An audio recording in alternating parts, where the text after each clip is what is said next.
The Blue Jackets still need to find a head coach. There's a ton of options out there, some good, some bad, but don't worry, Hayden and I are here to discuss all of them at length. That's what's coming up today on Locked on Blue Jackets. You're Locked on Blue Jackets, your daily podcast on the Columbus Blue Jackets, part of the Locked on Podcast Network.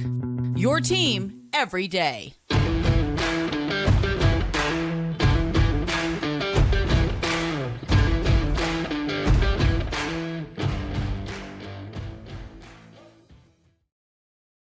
Hello and welcome to Locked on Blue Jackets, part of the Locked on Podcast Network, your team every day.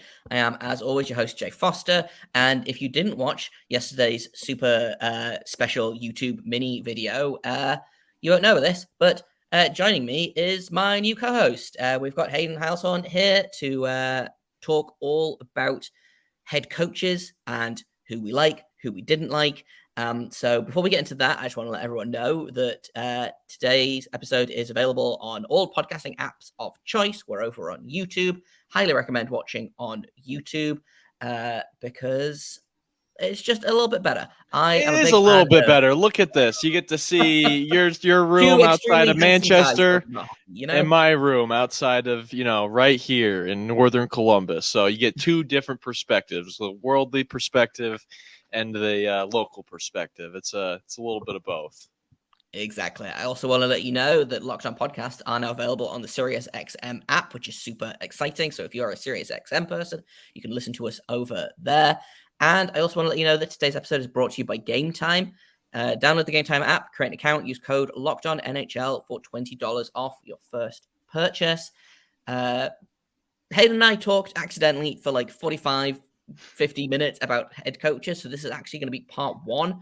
We're going to have a second bonus episode coming to you either later today or slightly later tomorrow. We haven't decided yet, but we've actually already recorded this entire episode and we're recording this afterwards. So I'm just going to fade away. And then the next thing you will hear is the actual episode. So I'm just going to let our conversation go.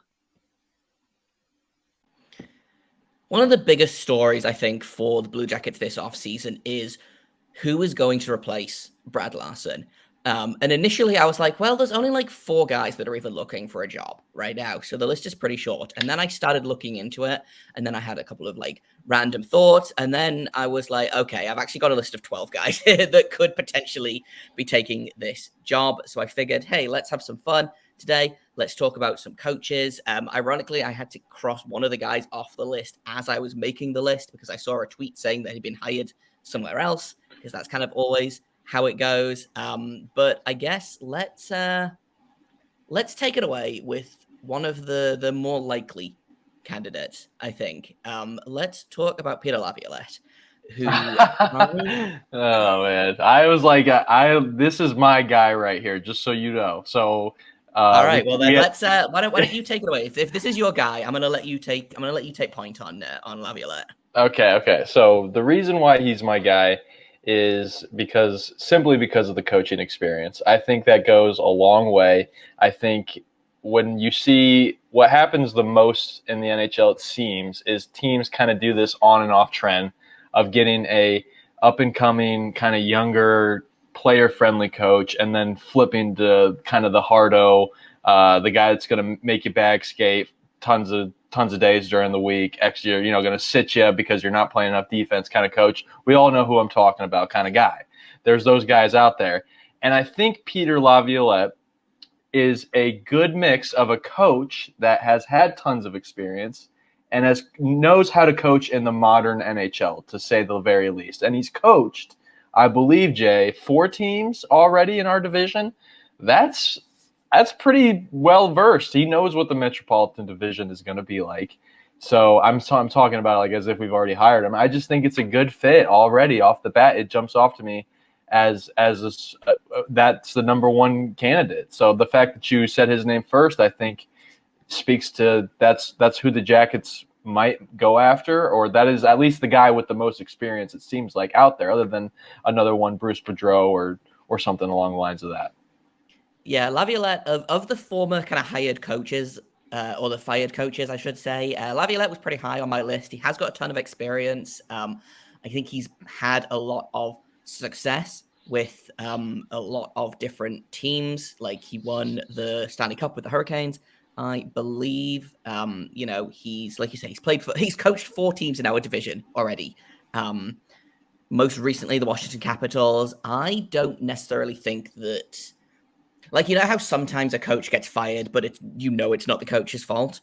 And I feel like that was kind of the story with the Capitals. They had a ton of injuries this season. I don't think bad coaching was what sunk the Capitals this season, but for who was their reason, goalie even? I mean, they haven't, let's be honest about the Capitals here. They haven't been the same since Holtby. Really, it seems like ever since they've lost him. I genuinely couldn't tell you off the top of my head who it's Darcy Kemper, I believe. Okay, there you go. He's not terrible, but still, yeah. You had to think about it. Yeah.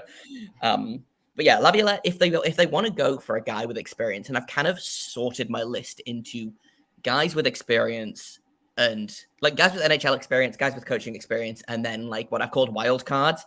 And that's mostly the Marty St. Louis of it all. I think getting a guy like that would be really fun. But we'll talk about that in a little bit. Laviolette, I think, of the coaches that are being talked about, Laviolette is not necessarily my guy. I wouldn't be mad if the team hired him. Like you said, I think he's that really good mix of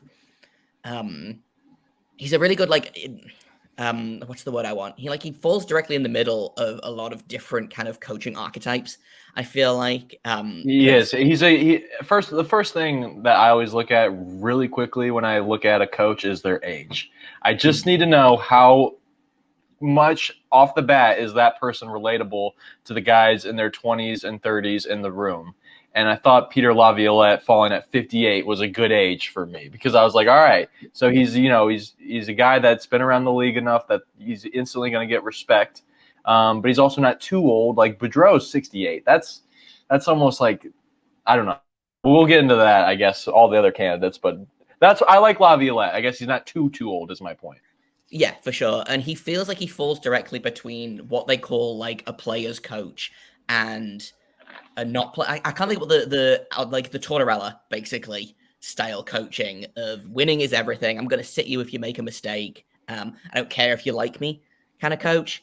And Laviolette feels like he falls directly between kind of the Tortorella style of coaching and the Brad Larson style of coaching. Because I feel like Brad Larson was hired because he was more of a player coach. And so was was it Todd Reardon that was before Todd Richards? Yeah, he was more of another calm guy. Yeah, a player's coach. You know, the guys loved him. Wasn't super effective, and I feel like to be a really good coach, you have to be able to fall between those lines of like, yeah, sometimes you get results, but all of the guys in that room hate you. You know, all of the guys love you, but you don't know what you're doing. You know, and I feel like you've got to kind of fall between those two things. And I feel like Laviolette has that experience. He's got that age. He's been around the block. I feel like, is a guy that can be not necessarily a friend to a player, but I feel like he's a guy that they can talk to. But also, if they need telling what's what, I don't feel like he's going to shy away from that. The other thing that I also like about Laviolette, and this is where he is the perfect mix because he's not known off the bat like a Darryl Sutter, like kind of like the hardo coach, but he is a guy that's coached a lot, so he probably has some of that in him. But the other thing is, too, is like any person that gets yelled at by this guy is probably going to listen to what they have to say because he's coached for so many different teams and so many different players. He knows what good hockey looks like. So I think the experience, like as far as a resume goes, I think his is the best. No, I mean, I guess Sutter's is pretty good, too, because does Sutter have 2 cups with the Kings or maybe 1 cup? But he's got the Jack Adams a couple times, or maybe just the 1 year a couple years ago with the Flames. But so you got that option as well. But I think Laviolette's a good. I think he's a safe play. The other thing I like about Laviolette is he's from Massachusetts, and something about Massachusetts guys, Jay. You don't know this because you have not lived full time in Ohio or Columbus, but Boston people, Massachusetts people love Columbus for some reason. I mean, Ryan Day, he's the head coach of Ohio State. He's originally from that area, so I could see those two yucking it up at dinner one night at Hyde Park or something. That would be cool. But yeah, so I'm on Laviolette. You're on Laviolette. That's a good sign, I think. Yeah. Right. Let's move that actually to the next guy on my list, Darryl Sutter. This is a huge no for me personally. Like, and this I think is a really interesting point because does he have the qualifications? Like on paper, sure, like you say, 2 Stanley Cups, Jack Adams, he gets results, but I feel like his style of coaching is not necessarily like on board with how young this team is specifically. And I feel like the Blue Jackets need a coach that knows how to coach young players. And I think Sutter kind of falls into that like what was that was the thing, was it Jacob Pelletier made his NHL debut and they asked Sutter about it after the game and he was like, oh, I didn't notice him, what number is he again? Like he doesn't seem interested in young, like developing talent. That's a pretty bad you know, and I feel for like a young guy. In a minute, we're going to go back to mine and Hayden's conversation about who could be the next Blue Jackets NHL head coach. But first, I've just got to take a quick break, telling you all about eBay Motors. For a championship team, it's all about making sure every player is a perfect fit. It's the same when it comes to your vehicle. Every part needs to fit just right. So, next time you need parts or accessories, head on over to eBay Motors. With eBay Guaranteed Fit, you can be sure every part you need fits right the first time around. Just add your ride to My Garage. Look for the green check to know the part will fit, or you're going to get your money back. Because just like in sports, confidence is the name of the game when you shop on eBay Motors. And with over 122 million parts to choose from, you'll be back in the game in no time. It's easy to bring home a win when the right parts are guaranteed. Get the right parts, the right fit, and the right prices on ebaymotors.com. Let's ride. eBay Guaranteed Fit is only available to U.S. customers. Eligible items only. Exclusions apply. The Blue Jackets don't necessarily need a coach that can win next season. They need a coach that knows how to coach young players. Mm-hmm. And Darryl Sutter, for what, like, again, he's got the CV or the resume to prove it. I think he's a good coach. I don't think he's a good coach in today's NHL, and I don't think he's a good coach for this team. I think this team is too young and too green to really flourish under Sutter's coaching style. I agree. And if you look at the teams that he's coached for, I think we're kind of safe when it comes to Darryl Sutter because I said that kind of weird, Sutter. But I think we're safe when it comes to Darryl Sutter because he'd be coming from the Flames, which is where we obviously got Johnny from. I think Johnny's going to have a big input on how Darryl Sutter is as a coach, being that he's a guy that just played for him.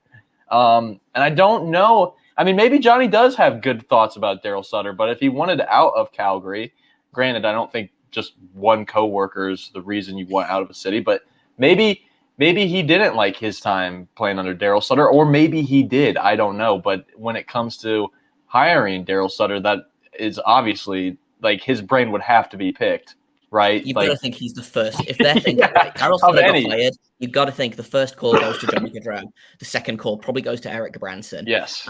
I can't figure out whether Gaudreau would say good things or not about Sutter. It feels like on paper they wouldn't mesh, but like I felt like that about Cam Atkinson and John Tortorella.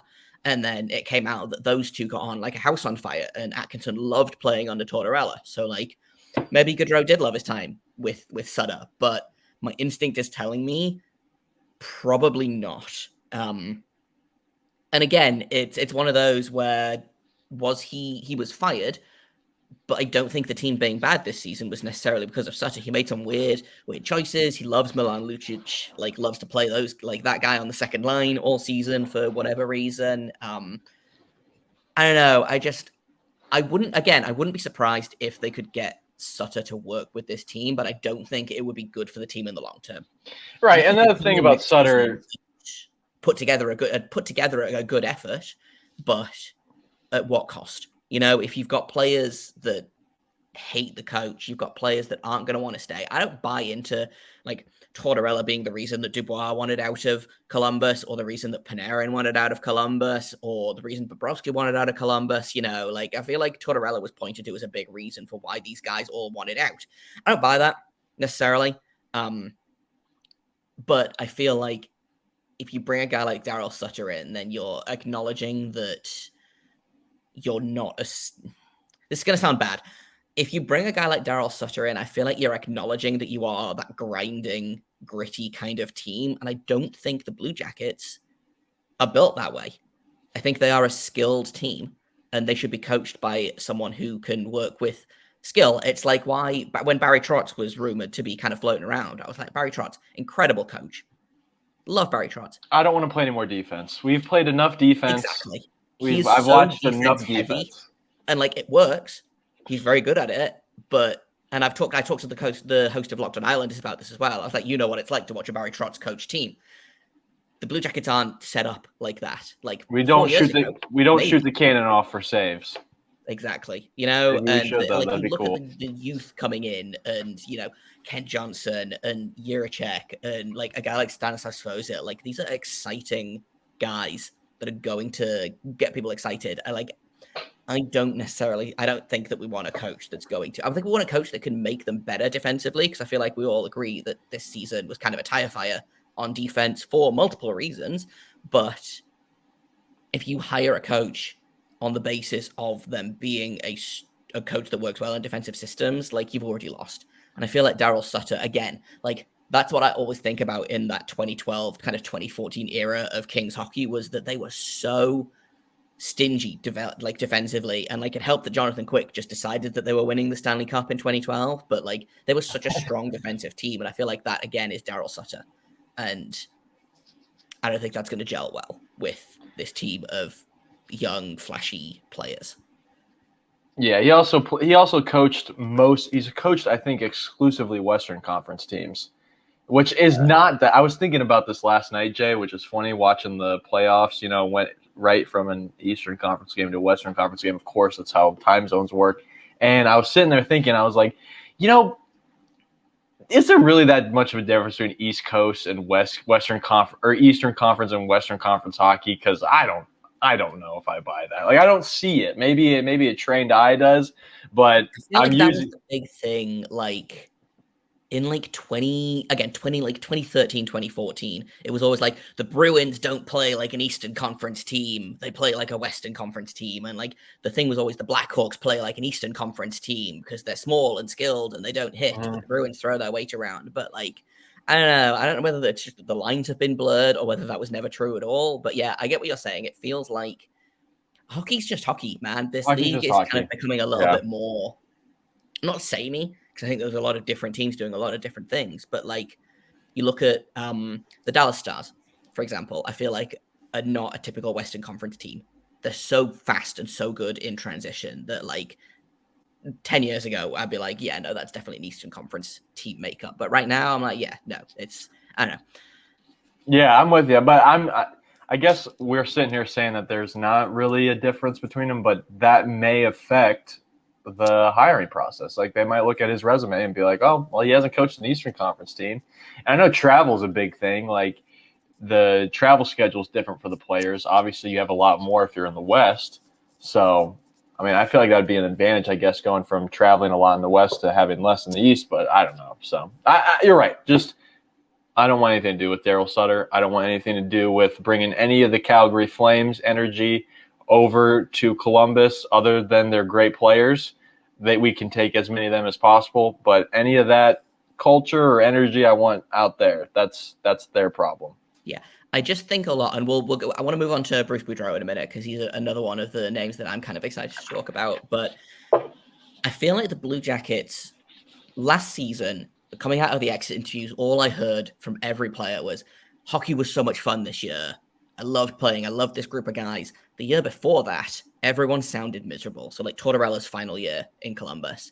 And, the room was bad and no one liked each other. And, I feel like the Blue Jackets have worked so hard to get a more positive locker room atmosphere that bringing in a guy like Sutter would suck the energy out immediately. I don't know. Yeah. The Sutter's a big no from me. But this is an interesting one that you mentioned earlier, and a guy that you think might be a little bit old.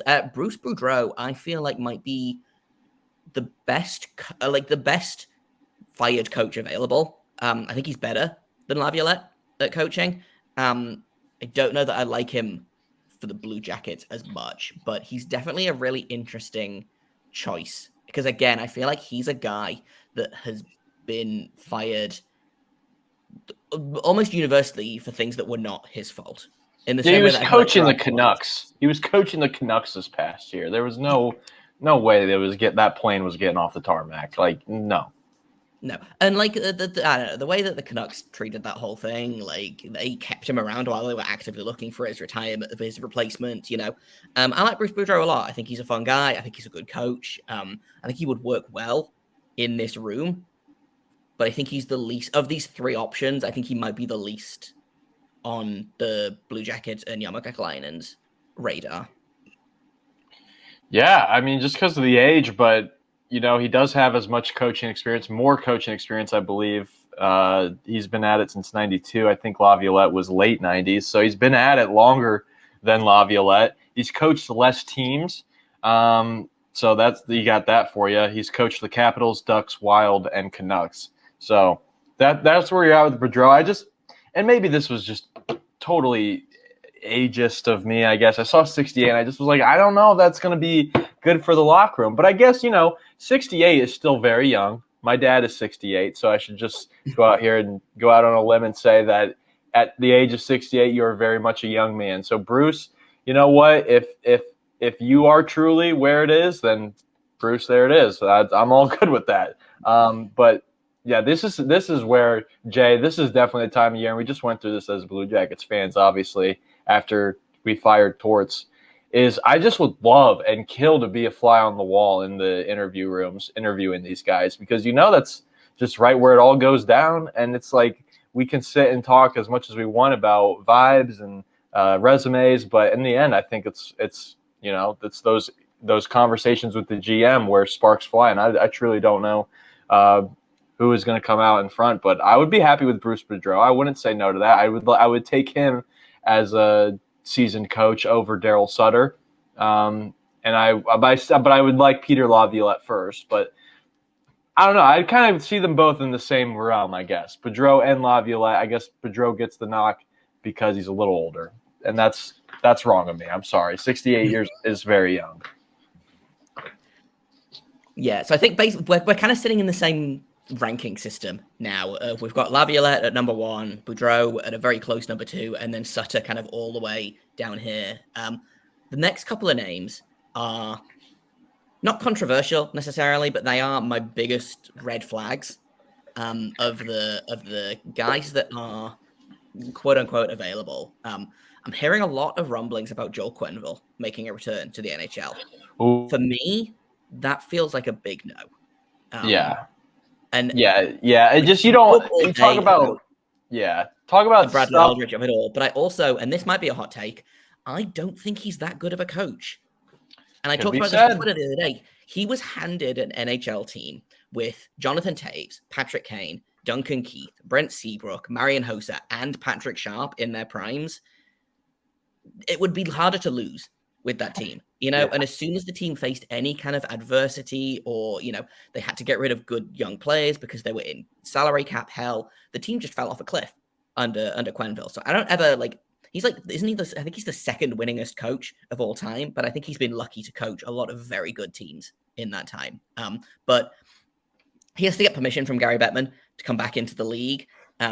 I don't know that Bettman is ready for that particular part of his redemption arc to happen yet. I am under no doubt that Quenneville will be back in this league because the NHL is just like that and they value winning over morals at basically every opportunity. But right now, I think it's too soon. I think even for someone as morally bankrupt as Gary Bettman, so we don't need to get into a big thing about Quenneville because I don't think it's going to happen. I've been hearing these rumblings and I wanted to kind of make my position clear on it is an absolute no to Joel Quenneville coming to this team.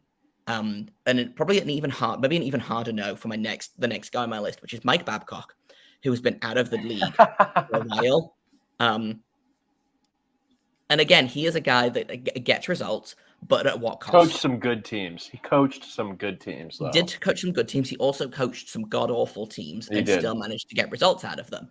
I think Babcock is probably a better coach than Quenneville for my money, but I He doesn't Don't like the kids, though. He's another guy like Won't play Darryl the Sutter kids. There was who's that whole got, thing that came out where he was like not bullying Mitch Marner, but he was like, I don't know. It was. Do you remember that story where he I made do, Mitch yes. Marner read a list of who he thinks wasn't giving enough effort in games, and then he told all the players about it. Like, I don't know. That feels he's like crazy. Again, Mike Babcock is just a crazy guy. He might mean well, but we know he is crazy. Like, that's confirmed. But he might mean well. So that's where he's like, Joel Quenneville does not mean well. He's all for himself. Babcock, I don't know. He might just be a huge hockey guy. The verdict is yet to be foretold on Babcock for me, personally. I also feel like, again, very young team. I don't necessarily want my team of young, impressionable young players to be coached by a guy like Babcock, who has shown that, again, he doesn't respect development. He doesn't necessarily even respect them as players. And that's all we've got for you today. Like I said at the top of the show, we are going to have a second part. So we got way more coaching candidates to talk about. Like I said, some good, some bad, some wild cards. And we have fun with it. So that's going to be either, again, later today or tomorrow morning. You'll get another bonus episode of Locked On Blue Jackets. I've been Jay Foster. You can find me on Twitter at _Jacob Foster, JAKOBFORSTER. You can find Hayden at HaydenH971 on Twitter. You can find the show at LO_Blue Jackets. If you have comments, questions, criticisms, you can email us at locksedonbluejackets@gmail.com. Thank you for listening. Thank you for making us your first listen of the day every day. Locked On Blue Jackets continues to be free and available on all podcast platforms, over on YouTube, and now on SiriusXM. So maybe you can do all three. Who knows? Listen on the podcast app, listen on SiriusXM, listen on Special YouTube. prize for you if you do. Special prize. We'll be back later today or tomorrow with the second part of this coaching conversation. And then we will be back on Monday with, I believe, another prospect profile. So as the draft gets closer and closer, I thought we'd celebrate the draft lottery by doing another prospect profile. That's going to be Monday's episode. But stay tuned later today for part 2 of our coaching conversation extravaganza. And until then, make sure you stay locked on.